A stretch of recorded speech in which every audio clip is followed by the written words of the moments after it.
Je dois rappeler ou vous informer qu'aujourd'hui, en matière de mémoire humaine, il y a deux conceptions qui s'affrontent. Et quand je dis qu'elles s'affrontent, elles s'affrontent. Il y a une conception qu'on appelle computo-symbolique. Donc, computo-symbolique, dans computo, vous entendez computer, donc ordinateur. Symbolique qui traite uniquement de symboles. Et dans cette conception-là, on considère que le souvenir, c'est-à-dire l'ensemble de nos connaissances, sont amodales. Donc, amodales, ça veut dire que les modalités sensorielles des connaissances ont disparu. Et dans cette conception computo-symbolique, on estime que les souvenirs sont stockés dans des registres particuliers. D'où l'idée de multisystème. On aurait une mémoire de ceci, une mémoire de cela, etc.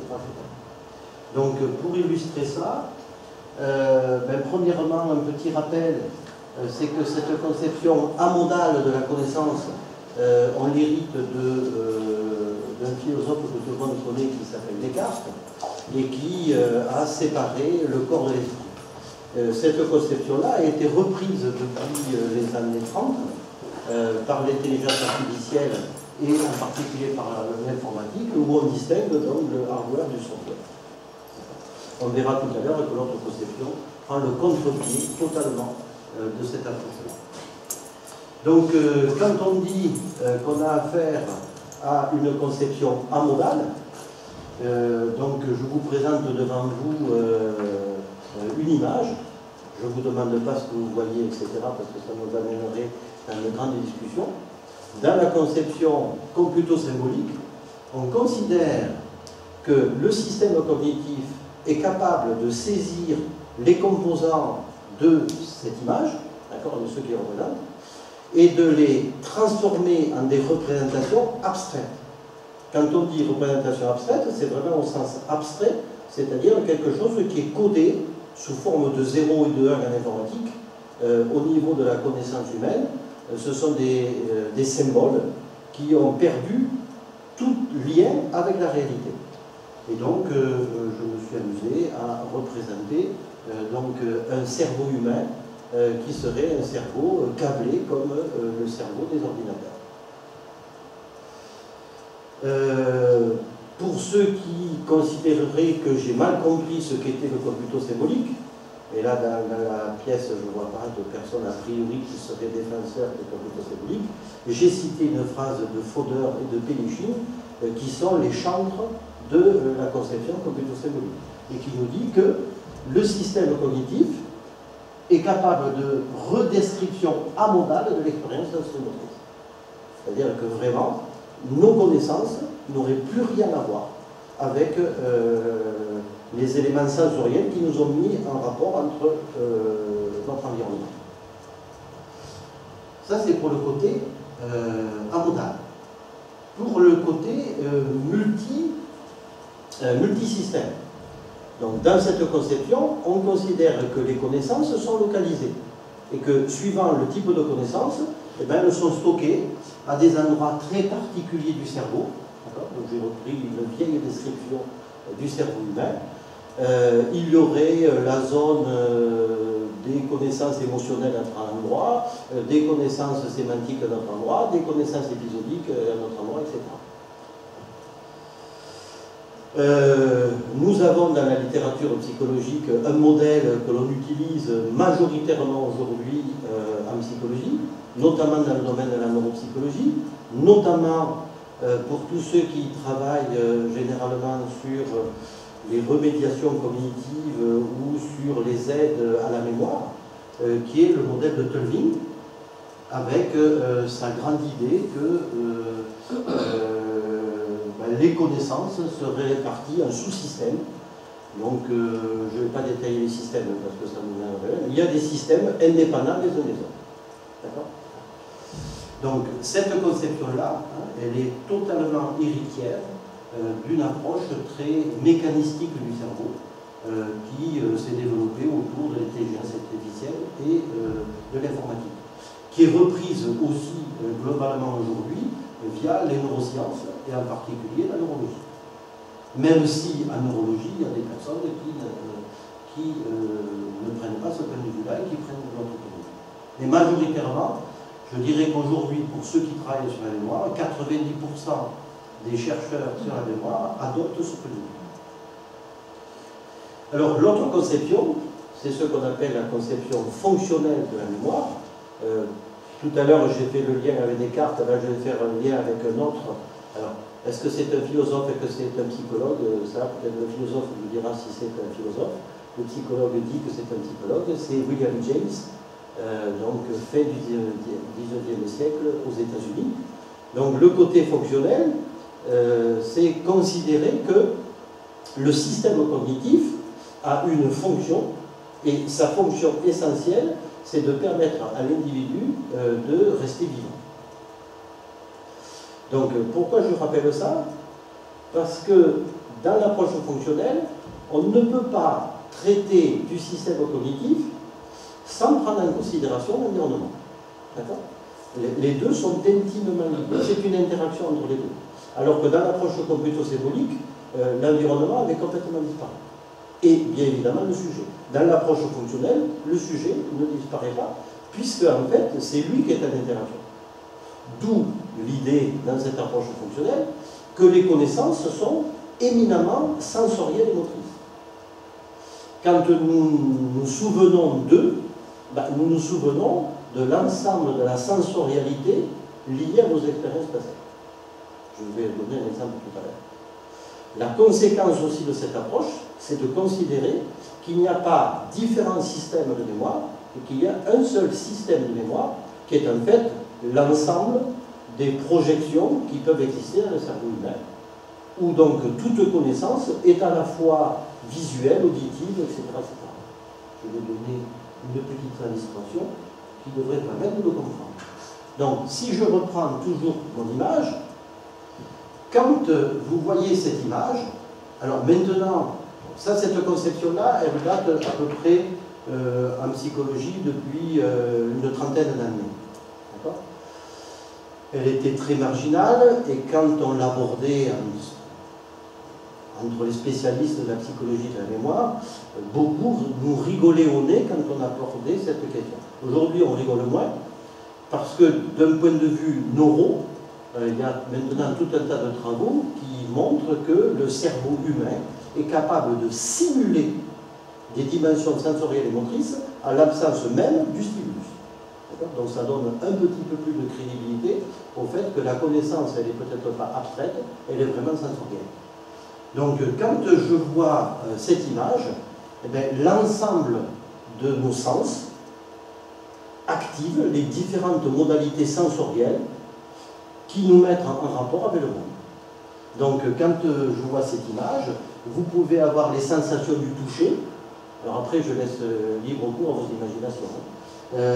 Ça peut être le goût, ça peut être la vision, ça peut être l'odorat, ça peut être le goût. Donc la connaissance que j'ai de cette image, d'accord, c'est l'ensemble de ces dimensions sensorielles. Mais ce que ajoute cette approche multimodale de la cognition, c'est que non seulement les différentes modalités sensorielles appartiennent à la connaissance, mais que toute connaissance est contextualisée. À titre de clin d'œil, ce petit garçon, peut-être, dans son souvenir, un peu comme à la Madeleine de Proust, d'accord, à côté des dimensions sensorielles, il a peut-être une dimension un peu plus émotionnelle, liée à une jeune fille qui l'a rencontrée ou qui n'a pas pu voir, je ne sais rien. Vous imaginez tous les scénarios possibles. C'est-à-dire que quand ce petit garçon, ou nous, ici et maintenant, quand nous regardons cette image, d'accord, eh bien, il y a une évocation des différentes dimensions sensorielles, mais il y a aussi l'évocation du contexte dans lequel j'ai eu cette expérience avec cet objet. Donc ici peut-être le chien pour ce petit garçon. Donc système unique, ça veut dire quoi? Ça veut dire que donc, quand je suis face à cette image, donc il y a toute la sensorialité, le contexte, d'accord, et c'est là que ça devient à la fois intéressant et un petit peu compliqué. C'est que si on utilise aujourd'hui la voie royale de la neurologie pour essayer de comprendre comment fonctionne le cerveau, on va utiliser l'imagerie cérébrale. Et si vous utilisez l'imagerie cérébrale, vous allez vous rendre compte de quelque chose comme ça. Donc ça montre qu'il y aurait des aires dans le cerveau qui sont plus activées que d'autres. D'accord? Sauf qu'il faut savoir, et si vous voulez on pourra en discuter, je pourrais vous donner un livre intéressant à lire, ce qu'il faut savoir c'est que ceci, ce n'est pas vrai. Ça c'est pas ce qu'on observe. Ça c'est ce que statistiquement on fait apparaître.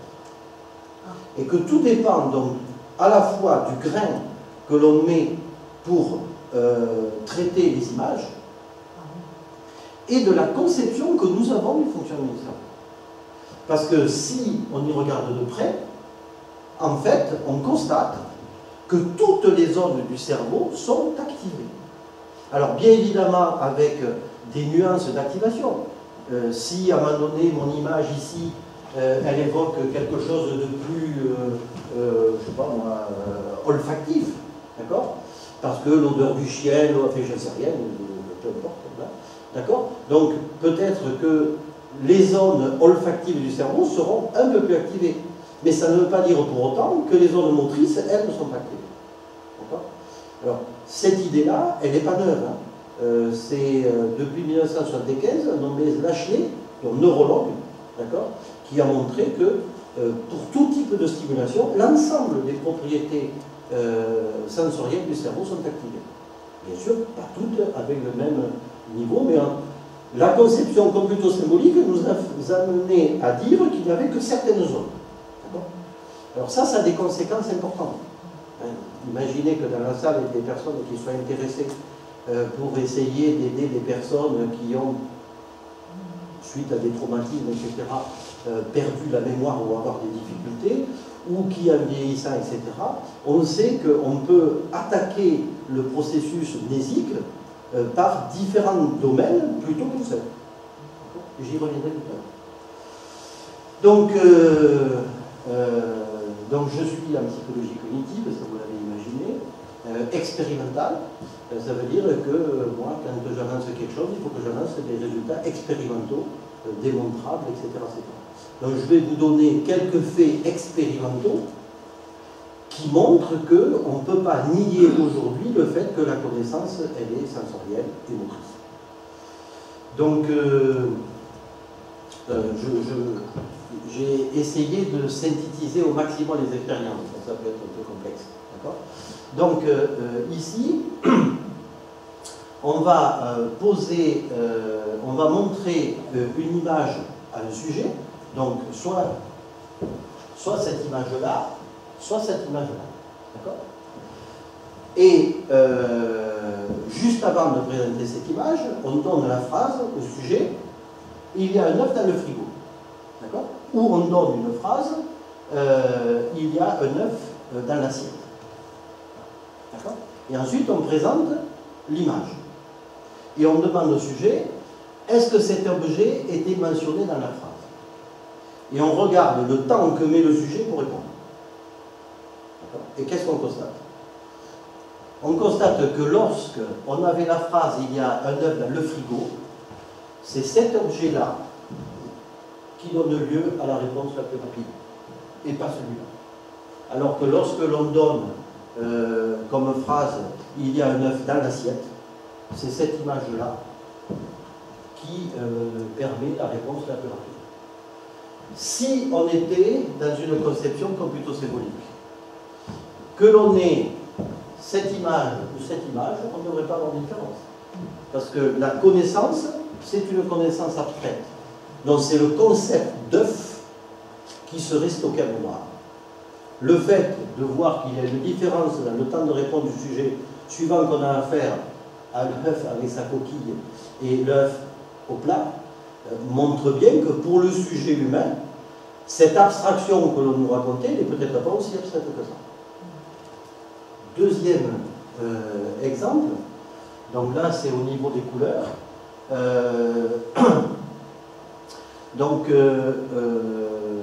On fait lire une phrase au sujet, dont on compte le temps de lecture, etc. Donc ça peut être très compliqué le protocole. Et donc il voit une tranche de viande chez le boucher. D'accord? Et on va calculer le temps de lecture Alors ça peut se faire soit en regardant le débit verbal, soit maintenant on le fait en regardant les mouvements oculaires, qui sont des indicateurs de lecture. Et on va présenter en même temps que la phrase une de ces deux pièces de viande. Je suppose que vous avez déjà imaginé les résultats. C'est que si on voit cette tranche de viande-là, on lira plus rapidement chez le boucher que si on présente cette viande-là. Alors que si on est dans la phrase « il voit une tranche de viande dans son assiette », on lira plus rapidement dans son assiette avec cette tranche de viande qu'avec cette tranche de viande. Je suppose que, comme moi, si vous allez acheter une pièce de... je ne sais pas ce que c'est en fait, chez votre boucher, si elle a cette couleur, je crains que vous hésitez à l'acheter. Par contre, si elle est dans votre assiette, vous la mangez. D'accord ? Donc ça, c'était au niveau visuel. Au niveau auditif, une expérience qui a été faite par un collègue du labo, donc Brunel. Dans un premier temps, on fait associer, on ne fait même pas associer.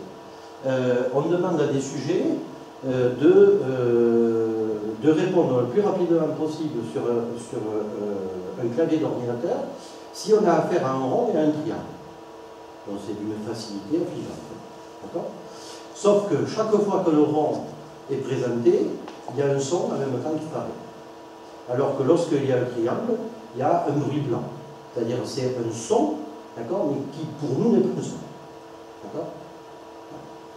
Ensuite, dans un deuxième temps, on va présenter des objets au sujet et on va dire au sujet, voilà, vous allez catégoriser ces objets. Est-ce que c'est un objet qu'on peut trouver dans une cuisine ou est-ce que c'est un objet qu'on peut trouver dans un jardin? D'accord? Donc je suppose que vous avez remarqué ici que c'est un mixeur et là je suppose que vous avez remarqué que c'est une pelle. D'accord? Donc normalement, mixeur, hein, si vous avez à catégoriser cuisine, vous allez dire oui. D'accord? Et si vous avez à catégoriser jardin, c'est pour la pelle le oui. D'accord? Sauf que juste avant que l'on présente le mixeur, on fait apparaître le rond ou le triangle. Quelle idée qui se cache derrière? C'est que notre système cognitif a capté que le rond est associé à un son, et quand les sujets voient le rond, il active directement quelque chose de sonore. Et qu'est-ce qu'on constate? On constate que lorsque l'individu à répondre ici, c'est dans la cuisine, il répond plus vite quand c'est précédé d'un rond que lorsque c'est précédé d'un triangle, qui lui n'a pas été associé au son. Alors que la différence qu'on appelle est identique. Ce qui montre là encore une fois que la dimension auditive est une dimension qui va pouvoir être codée par le sujet et qu'il va associer à l'aspect sonore du mixeur. Donc, je suppose que vous savez tous que le mixeur c'est sonore. Là au niveau spatial, pour vous montrer que ça joue dans tous les sens. Ça c'est un travail de STS et collaborateurs. La tâche ici est une tâche qu'on utilise assez souvent en psychologie, qui est une tâche de catégorisation lexicale. On présente une suite de lettres et on demande au sujet de dire est-ce que ces lettres composent un mot de langue française ou est-ce que ces lettres ne composent pas un mot de langue française. D'accord? Donc parmi les suites de lettres qui composent un mot de langue française, il y a le mot branche ou le mot racine. D'accord? Dans cette expérience, on fait apparaître le mot branche soit en haut, soit en bas, et le mot racine soit en haut, soit en bas. Je suppose que vous avez imaginé les résultats. Les individus diront plus rapidement que le mot branche est un mot de la langue française quand branche apparaît en haut de l'écran d'ordinateur qu'en bas, et on a l'inverse, c'est pas facile. D'accord? Encore un autre exemple, j'en ai encore deux autres. Ça, c'est une expérience de Glenberg et Kachak, qui, là, va s'intéresser maintenant à quelque chose qui est encore marginal dans la littérature psychologique, qui est le geste et l'action. Très souvent, quand vous lisez, y compris dans les travaux actuels sur l'approche fonctionnelle à la mémoire, vous voyez très souvent sensorimoteur. En fait, les 3/4 des travaux sont sensory et en fait très peu moteur. Il y a quelques travaux sur la dimension motrice. Donc ça, c'est un travail de Lemberg et Kachak. Donc ce travail, il est tout simple. Donc vous avez un boîtier de réponse ici. Le sujet a son doigt ici, d'accord? Il doit répondre soit de ce côté, soit de ce côté. Donc, vous vous imaginez avec le doigt ici, d'accord? Si vous appuyez là, vous faites ce geste-là, d'accord? De vous vers devant. Alors que si vous faites ce geste-là, vous faites de devant vers l'arrière. D'accord? Donc la question qui se pose, est-ce que cette dimension motrice, c'est quelque chose qui est une connaissance comme un ensemble des connaissances? Donc, ça c'est un exemple que je donne, dont l'index est au centre, d'accord? Et le sujet va devoir répondre à une question avec soit oui ici et non ici, bien sûr, dans notre situation, ou oui ici et non ici. Il répond à quoi comme question?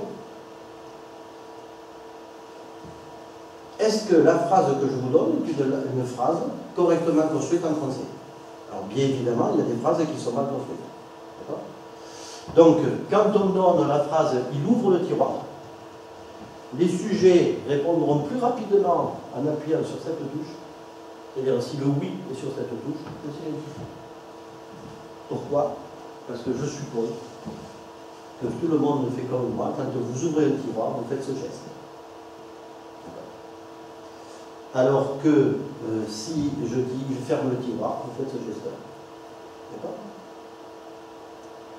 Donc cette dimension motrice, d'accord, fait partie intégrante de la connaissance.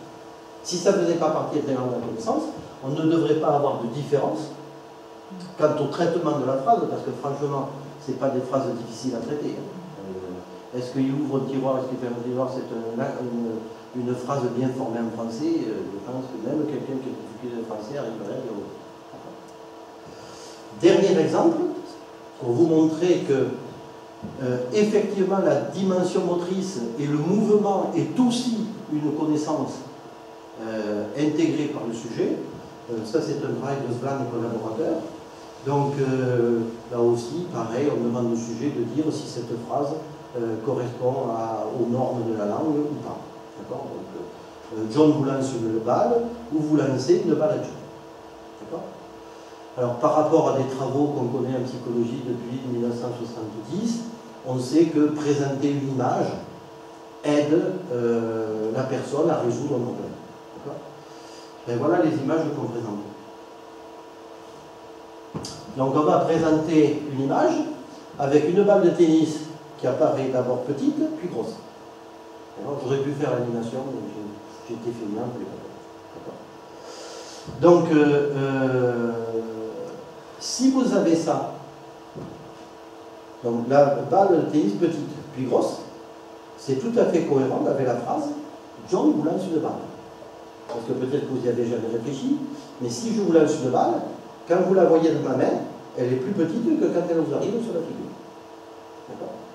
Donc, quand j'ai ces deux images, ça facilite le traitement de John vous lance une balle. De la même manière, si vous avez cette image-là, vous lancez une balle à John, la différence va apparaître.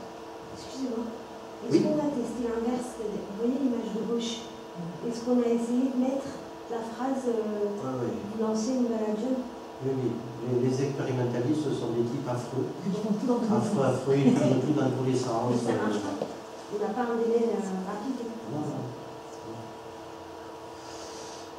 Donc ça, c'était le premier partie de ma petite conférence, montrer que la connaissance, elle est peut-être pas abstraite, elle est vraiment incorporée, c'est-à-dire c'est ce qu'on appelle la cognition incarnée, et située, et elle n'est pas abstraite.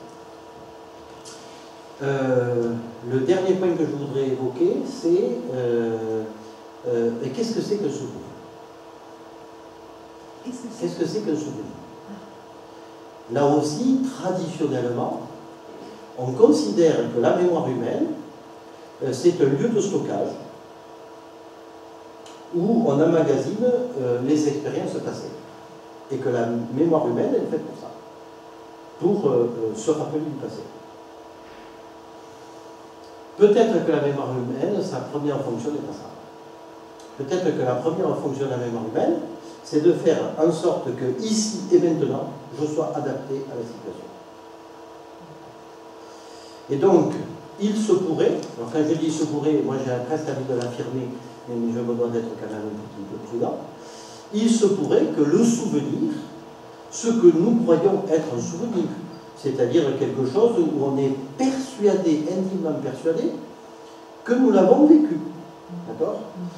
Et bien que peut-être un souvenir, je dirais même tout souvenir, est une construction ici et maintenant. Et qu'il n'y a donc aucun souvenir qui soit l'exacte réplique de ce qui a été véritablement vécu. On ne dit pas oui. Alors, on avait une conception classique qui est en accord avec la computo-symbolique, qui est le modèle que tout le monde connaît de la mémoire humaine. On doit encoder des informations, ensuite on les stocke, et ensuite on puise dans le stock. D'accord? Donc on va chercher dans le stock et on récupère un souvenir.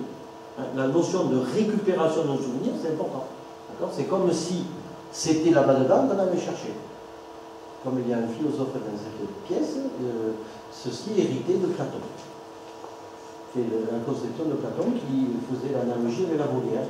Récupérer un souvenir, c'est rentrer dans la volière, cibler le bon oiseau et aller le chercher et puis le ramener à soi. C'était juste pour vous montrer que cette conception date pas de nous. L'autre conception fonctionnelle, celle-là, elle est... Alors, tout à l'heure, dans mes commentaires, je dirais qu'elle est pour moi très intéressante au niveau intellectuel, etc.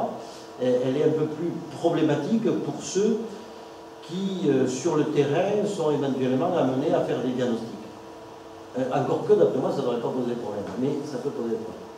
Donc, dans la conception fonctionnelle, bon, il y a bien de l'encodage, il y a bien des choses qu'on saisit, il y a bien des choses que l'on stocke, mais dans la conception fonctionnelle, on n'aura jamais accès au stockage en tant que tel. Parce que le stockage, il dépend toujours de la situation de récupération. C'est en fonction de ce qui est nécessaire et utile ici et maintenant que je vais interroger le passé. Un exemple que je donne, il y a deux exemples que je donne très souvent aux étudiants. Un, sur lesquels je pense qu'ils sont tous sensibles et nous tous on est sensibles. Vous savez qu'en tant qu'enseignant, on se doit d'évaluer les étudiants.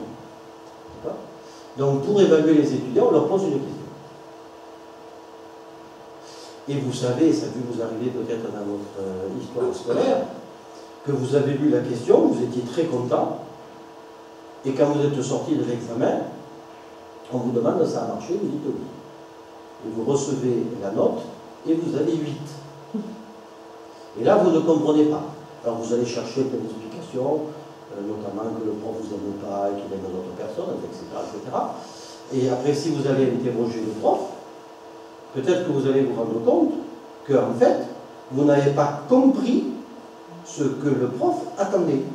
C'est-à-dire qu'à la lecture de la question posée, vous avez imaginé un type de connaissance à aller chercher. Et ce que vous récupérez comme souvenir, c'est en fonction de la compréhension de cette phrase. D'accord ? Si vous êtes dans une situation, et on est toujours dans une situation dans laquelle nous devons agir, cette action pour nous représente quelque chose d'important, nous allons récupérer en mémoire ce qui est congruent avec la situation. L'autre exemple que je donne aux étudiants, c'est que vous savez que les psychologues sont toujours très intéressés par ce qu'on a vécu dans notre petite enfance. Donc imaginez que vous vous posiez la question, Monsieur Brouillet, est-ce que vous pouvez nous raconter un souvenir de votre petite enfance? Les psychologues se régalent de souvenirs de petite enfance. Et là, je vous dis oui, sans problème. Et voilà le souvenir que je vous donne.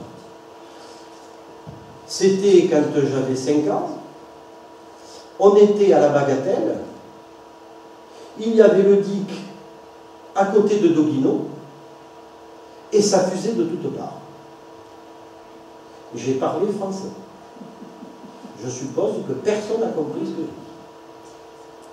Si je vous donne mon téléphone portable, et si je donne le numéro, donc avant c'était mon père, maintenant il est parti, donc je ne sais pas, mais d'un oncle encore qui est vivant, vous lui dites, écoutez, monsieur Bellard, voilà, j'ai votre neveu qui est en train de faire une conférence, on n'y comprend rien, voilà ce qu'il nous a dit. Et là, mon oncle dira, ah bon, il vous a parlé de ça? Ah, c'est génial. Si moi, je dois communiquer à vous mon souvenir, je sais que pour que vous le compreniez, je ne vais pas pouvoir le dire comme je viens de le dire, parce que vous ne comprenez rien. Donc, je vais le faire en fonction de ce que vous faites, en fonction de ce que j'imagine, de ce que vous pouvez comprendre, et je vais utiliser des mots qui sont des mots d'aujourd'hui, en accord avec vous. De fait, je ne suis plus en train de vous parler de la même chose. Mais, à ce moment-là, quand je vous parlerai de mon souvenir, vous penserez que c'est un souvenir. Comme le font les psychologues. Sauf que ce n'est pas un souvenir. Ah, c'est un souvenir. Entendons-nous. D'accord ? C'est quelque chose qui est enraciné sur une expérience, pour faire vite, émotionnelle au sens très large du passé, que j'ai traduite avec des mots compréhensibles aujourd'hui. Mais dire que l'on récupère, comme le veut la tradition, le modèle traditionnel, un souvenir, moi je considère que ce n'est pas vrai. Tout souvenir est une construction ici et maintenant. Et donc, pour terminer, je vais dire, ça je vais le sauter. Voilà. On veut le sauter.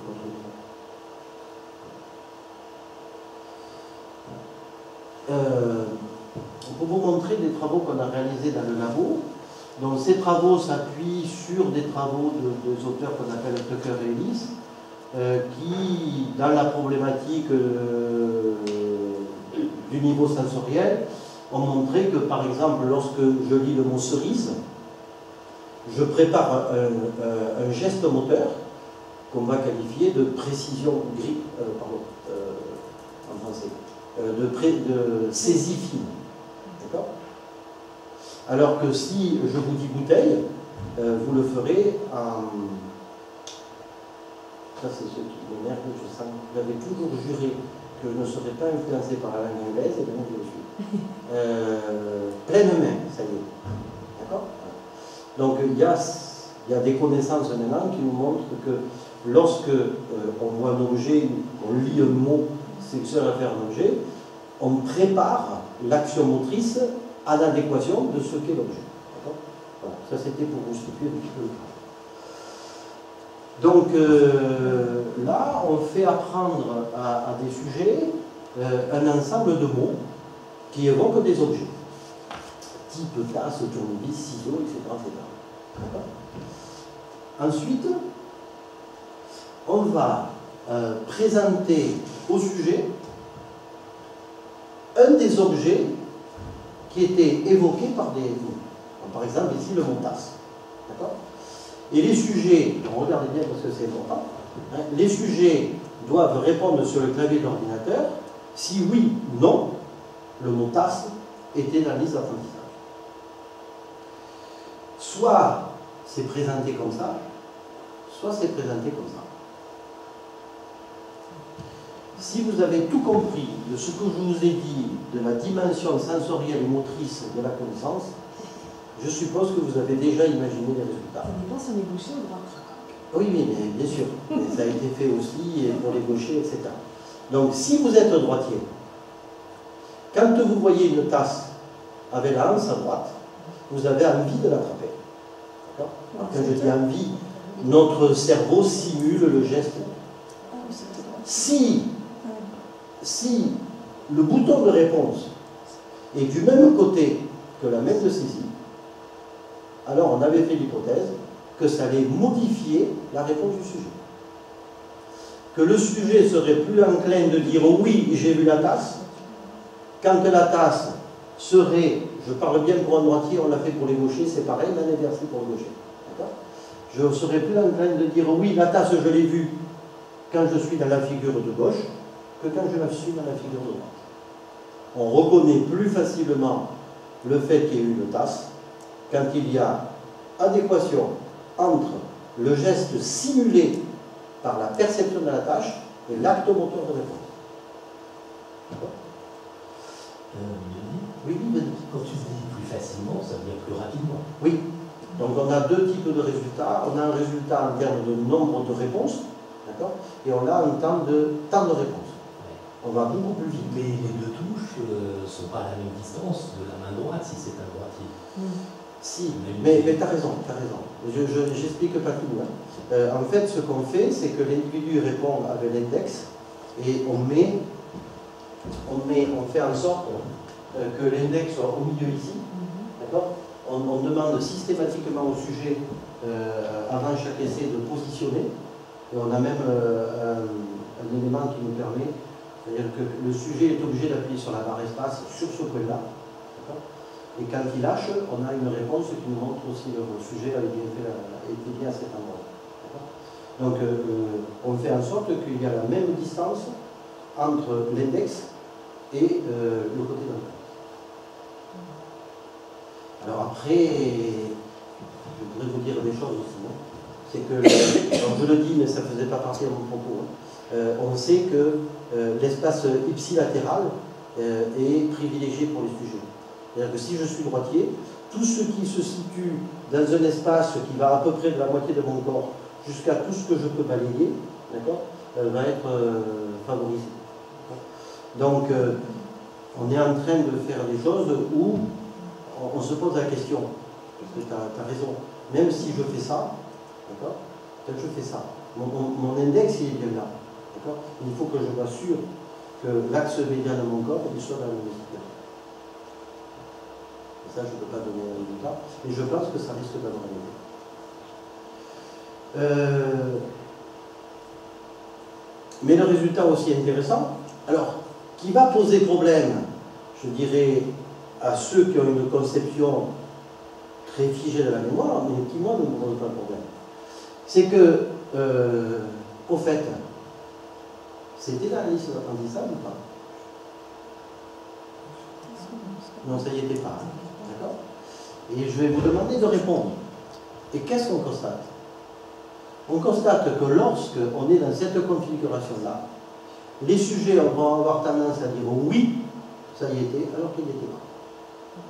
Plutôt que lorsqu'on est dans cette situation-là. D'accord? Parce qu'une fourchette pour un droitier, elle est plus facilement attrapable quand elle est dans ce sens que dans ce sens. D'accord? Bien sûr, on l'a fait avec plein d'objets, etc. D'accord? Alors, cette expérience, elle montre quoi? Elle montre que notre souvenir, le jugement qu'on porte sur notre souvenir, est influencé par l'action que je fais ici maintenant. Cette expérience montre aussi, ce qui va chagriner certains, que ceci amène à produire de faux souvenirs. Parce que quand je dis que la fourchette était un apprentissage, je me trompe, elle n'y était pas. La question sera de savoir si la mémoire, c'est la mémoire humaine, c'est la mémoire des ordinateurs, ou si la mémoire humaine est humaine. C'est-à-dire que ce qu'on appelle erreur est un fonctionnement naturel de la mémoire. Ça, on peut le dire. Deuxième type d'expérience. Donc là, c'était pour voir si la latéralisation et la réponse de latéralisation influaient sur le jugement de mémoire. Là, c'est pour essayer de montrer que le mouvement, lui aussi, peut influer sur le jugement de mémoire. Donc, en apprentissage, on fait apprendre des verbes d'action, type jeter, lancer, arracher, tirer, etc. Dans la tâche de reconnaissance, donc, on va avoir un verbe qui apparaît au centre de l'écran. Et ensuite, on a fabriqué un dispositif de réponse où le sujet donc, doit actionner un levier. D'accord? Pour dire oui ou pour dire non. D'accord? Donc, pour dire oui, dans un cas, il pousse, dans un autre cas, il tire. Donc, quelle est l'hypothèse qu'on fait? C'est que, je suppose que vous partagez à peu près les mêmes connaissances que moi, c'est que si je dis jeter, je fais ça pour jeter. D'accord? Donc, on s'attend à ce que les sujets qui sont dans le dispositif ici, c'est-à-dire que je réponds oui en faisant ça, vont être enclins à reconnaître plus facilement le verbe jeter comme ayant appartenu à les apprentissages que dans ce cas-là. Et bien évidemment, c'est ce qu'on observe, on a exactement le même résultat, mais inversé pour le verbe tirer. Et on va s'apercevoir que des verbes qui n'étaient pas dans la liste d'apprentissage vont être reconnus dès lors que le geste pour répondre est cohérent avec le geste simulé par le cerveau quand il voit le verbe. Donc on répondra, on va faire des erreurs. On va dire oui, le verbe pousser y était quand le dispositif est sous de gauche. On n'en aura pas dans celui-là. Toujours dans cette expérience, on s'est posé une autre question. Si, effectivement, il y a bien une dimension sensorielle et motrice du souvenir, mais que l'action motrice que je fais ici et maintenant participe au souvenir, alors ça je sais que c'est difficile à entendre, parce que c'est ici et maintenant, donc comment ça peut participer au souvenir? Mais si on considère que le souvenir c'est toujours une construction, alors la question qu'on se pose, c'est que dans la vie de tous les jours, il est rare qu'on soit dans une situation de type reconnaissance. Même si ça arrive. Mais on est plutôt dans une situation qu'on appelle une situation de rappel. Quand je veux tester votre connaissance ou quand je vous pose une question, si je vous demande, est-ce que vous savez où se trouve l'hôtel Ibis de la Comédie? Si je vous pose cette question, ça c'est une question de type plutôt rappel. Je ne vous donne aucun élément pour répondre. Et je ne vais pas m'amuser dans la situation de vous dire, est-ce que c'est plutôt à cet endroit plutôt que tel autre? Je peux le faire, mais ce n'est pas ce qu'on fait habituellement. Habituellement, la mémoire est utilisée plus sur une procédure de type rappel. Je dois spontanément trouver la réponse que de devoir choisir entre deux réponses. Et donc là, la question qu'on s'est posée, est-ce qu'un geste que je vais faire au moment du rappel, mais qui n'a rien à voir avec le rappel, va influencer le rappel? Donc je vais essayer de rendre ça plus compréhensible. Donc, toujours notre liste d'apprentissage de verbes d'action. Et ensuite, on dit au sujet, voilà, comme on veut avoir le temps d'enregistrer vos réponses, on va vous demander de faire apparaître sur l'écran d'ordinateur un point d'interrogation. Et quand le point d'interrogation apparaîtra, vous produirez un des mots dont vous vous rappelez. D'accord? Pour faire apparaître le point d'interrogation sur l'écran d'ordinateur, soit le sujet pousse, soit il tire. Donc là, on est avec un sujet qui pousse. D'accord? Il pousse, ça va marcher. Le point d'interrogation apparaît, et là, on lui demande donc de produire un des verbes dont il se souvient. Eh bien, figurez-vous, il va se souvenir du verbe jeter. Si on est dans la configuration où le sujet, pour faire apparaître son point d'interrogation, tire, eh bien, mon sujet, il va rappeler le verbe tirer. En fait, ce qu'on observe, c'est que le sujet rappelle les verbes en fonction de l'action qu'il vient de faire pour faire apparaître un point d'interrogation. Mais cette action, en fait, déjà est la préparation du verbe.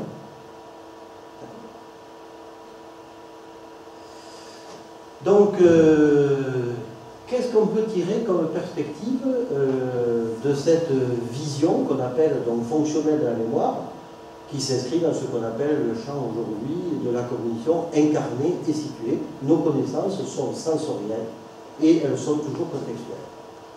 Alors, comme je m'intéresse à la mémoire, je dirais que je suis obligé de m'intéresser aux personnes âgées, parce que ça va de pair généralement. Et je pense que ça doit nous amener à réfléchir sur un certain nombre de choses. Alors, je sais que c'est assez trivial ce que je vais vous dire, mais j'aimerais que dans le monde du vieillissement, on tienne compte de ça un peu plus souvent. Le monde des personnes âgées n'est pas le monde des jeunes. Ça paraît trivial, comme on pourrait y penser. Mais pourquoi c'est inévitablement comme ça? Et quand je dis le monde des personnes âgées, je pourrais dire que pour une personne handicapée, c'est la même chose. Et je pourrais dire que pour un enfant, c'est pareil.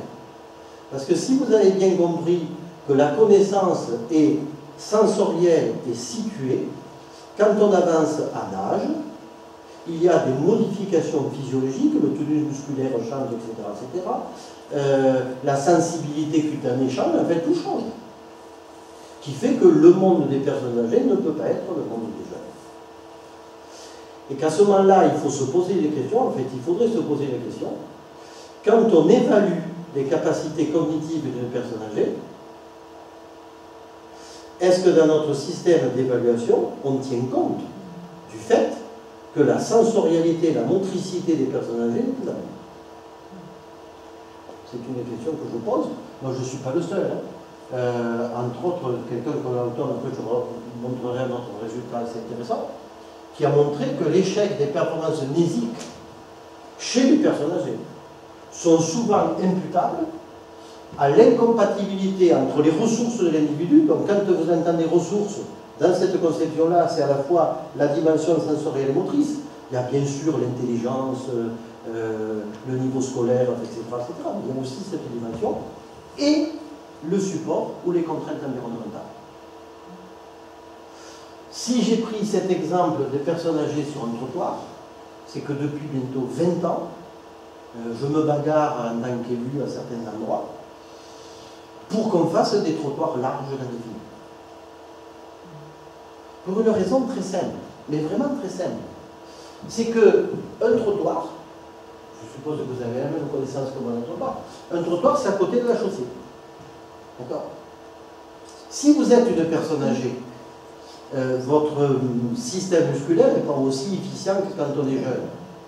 Si vous êtes obligé de marcher au bord du trottoir, vous êtes sans arrêt préoccupé par le fait, pour vous, que je ne me casse pas la figure, parce que si je me casse la figure, il y a les voitures. D'accord? Et si le fait qu'on se préoccupe de ça venait, pardonnez l'expression, manger le système cognitif. Après, il ne faudrait pas être étonné de s'apercevoir que la personne âgée ne se souvienne plus de « mais pourquoi j'étais sur ce trottoir ?» Ou « je suis parti acheter quelque chose, je ne sais pas quoi, et je reviens sans rien. » Et là, nos bons, je ne donne pas de nom, qui sont vraiment inscrits dans une perspective computo-symbolique de la cognition, disent « aïe, aïe, aïe, attention, on a un déficit nésique. » Alors, ne me faites pas dire ce que je ne dis pas. Hein. Je ne dis pas que les déficits n'existent pas. D'accord? Mais au lieu tout de suite de bloquer le truc déficit, posons-nous la question si ce qu'on observe n'est pas lié à un handicap, lié probablement à la modification sensorielle et motrice de la personne, plutôt qu'un déficit. Parce que quand on est sur un déficit, ça veut dire qu'il y a quelque chose qui ne fonctionne plus. Quand on est sur un handicap, ça veut dire qu'il y a un aspect qui ne fonctionne plus, mais d'autres fonctionnent. Et donc, si on raisonne en termes de réadaptation, d'accompagnement, etc., on sait à ce moment-là qu'on peut utiliser une autre voie pour pallier la difficulté qu'a la personne sur cette dimension-là. Alors là, je vous rappelle un travail qui est maintenant assez connu pour ceux qui s'intéressent au vieillissement. D'accord? C'est les travaux de l'équipe de Baltes. D'accord? Et si je prends ce résultat, c'est pour bien vous montrer qu'il y en a marre, pardonnez-moi l'expression, de cette stigmatisation du vieux, parce que dans cette expérience, les jeunes sont pires que les vieux. Qu'est-ce que c'est cette expérience? Cette expérience, c'est une expérience qui a pour but de voir si la marche n'a pas un coût cognitif. Alors bien évidemment, il faut accepter l'idée que le corps et l'esprit ne font qu'un. Et que la marche, ça demande des ressources cognitives. Si vous êtes dans une conception où vous séparez les deux, cette question ne se pose pas. Donc, Baltes avait déjà fait pas mal de travaux, et là, dans cette expérience, ils font une tâche dite de fluence sémantique. Donc ça, c'est une tâche traditionnellement utilisée en neuropsychologie, qui est généralement un très bon indicateur, soi-disant, de la déficience cognitive. Et donc, tâche de fluence sémantique, je vais vous donner la lettre A, et vous allez me produire tout le maximum de mots d'animaux qui commencent par A. D'accord? C'est ça, la fluence. Et donc, bien évidemment, on fait cette expérience en même temps que l'individu marche. D'accord? Et qu'est-ce qu'on constate? On constate que les enfants, comme les âgés, quand ils marchent, ont une forte chute de la fluence verbale. D'accord? Les adultes, jeunes, pas du tout. Mais le résultat le plus intéressant, c'est pour ça que systématiquement je présente ces résultats, ceux qui sont le plus sensibles, c'est les 9 ans. D'accord? Un jeune de 9 ans à qui vous demandez une tâche de fluence sémantique, s'il marche, ça aggrave plus son cas que quelqu'un de 70 ans. Alors on peut le comprendre. C'est qu'à 9 ans, l'étendue de vocabulaire, l'habitude d'associer, elle est quand même moins grande qu'à 70 ans. D'accord? Donc ça a un coût cognitif. Si on marche en même temps, ben, la marche, ça a aussi un coût cognitif. Et la question va être, qu'est-ce que privilégie le sujet? Un sujet jeune, il n'a pas besoin tellement de se préoccuper du physique et du moteur, parce qu'il sait qu'il a les ressources. Une personne âgée, elle s'en préoccupe. Parce que la hantise d'une personne âgée, c'est de tomber, c'est de chuter, et etc., etc. Donc tout ce qui va prendre de l'énergie entre guillemets motrice, ben, ça va avoir comme conséquence un affaissement au niveau cognitif. Mais qui ne veut pas dire qu'on a affaire à un déficit cognitif.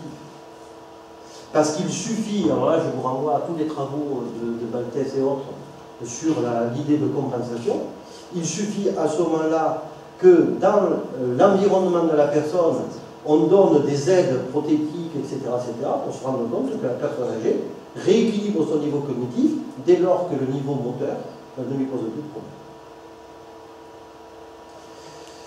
Donc, c'est un petit clin d'œil. C'est une personne âgée, mais qui manifestement pourrait se mesurer à vous.